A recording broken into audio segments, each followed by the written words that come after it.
Filaments of material wrapped around a supermassive black hole have been spotted for the first time, suggesting a star trapped by the black hole's gravity has just been destroyed by spaghettification. Astronomers believe that the effect, more commonly known as tidal disruption, takes place because the black hole's gravity pulls more strongly on the side of the star closer to the black hole. The black hole first rips the star apart and then sucks in its matter, turning the star into a long filament in the process. Previously, the only evidence of such a situation where a star met a violent demise venturing too close to a galaxy's center, came in the form of short bursts of electromagnetic radiation that astronomers occasionally observed emanating from supermassive black holes. However, it wasn't until now that scientists have seen evidence of the actual physical filament from a star in the black hole's vicinity. In this new study, published in the journal Monthly Notices of the Royal Astronomical Society on March 24, a team of astronomers from the Netherlands Institute for Space Research and Radboud University in the Netherlands has successfully detected such a spaghettified star in spectral absorption lines around the poles of a distant black hole. Absorption lines are unusually dark lines detected in the otherwise continuous spectrum of electromagnetic radiation emitted by a source, in this case a black hole. These lines appear when material that absorbs part of the electromagnetic radiation, in this case the spaghettified star, obscures the source. The astronomers observed the spectral absorption lines when looking at the black hole's rotational pole.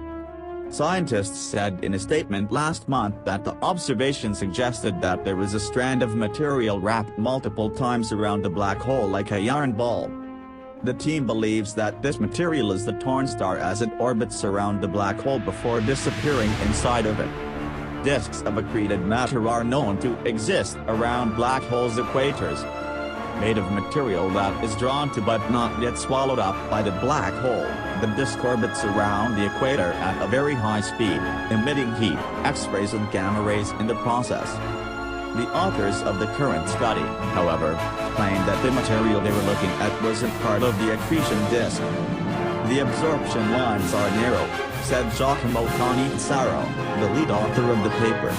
They are not broadened by the Doppler effect, like you'd expect when you would be looking at a rotating disk. The Doppler effect, caused by the fast motion of the material in the accretion disk, stretches or shrinks the electromagnetic waves depending on whether the source is moving towards or away from the observer. As a result, the light emitted by the part of the accretion disk that is moving away from Earth would be brighter. But the scientists saw no evidence of that. The researchers also said in the statement that they knew they were facing the black hole's pole because they could detect X-rays. It had also said in a statement that the accretion disk is the only part of a black hole system that emits this type of radiation. If we were looking at John, we wouldn't see the accretion disk's X-rays. Millions and even billions of times heavier than the Sun, supermassive black holes are believed to lurk at the center of most galaxies. They grow over billions of years, swallowing up everything that falls into their gravitational embrace. Astronomers can detect black holes thanks to the bright X-rays they emit as they gorge on gas and matter from their surroundings.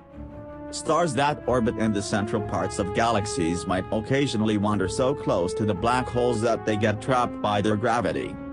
They get pulled closer and closer to the black hole and eventually die a premature death by spaghettification.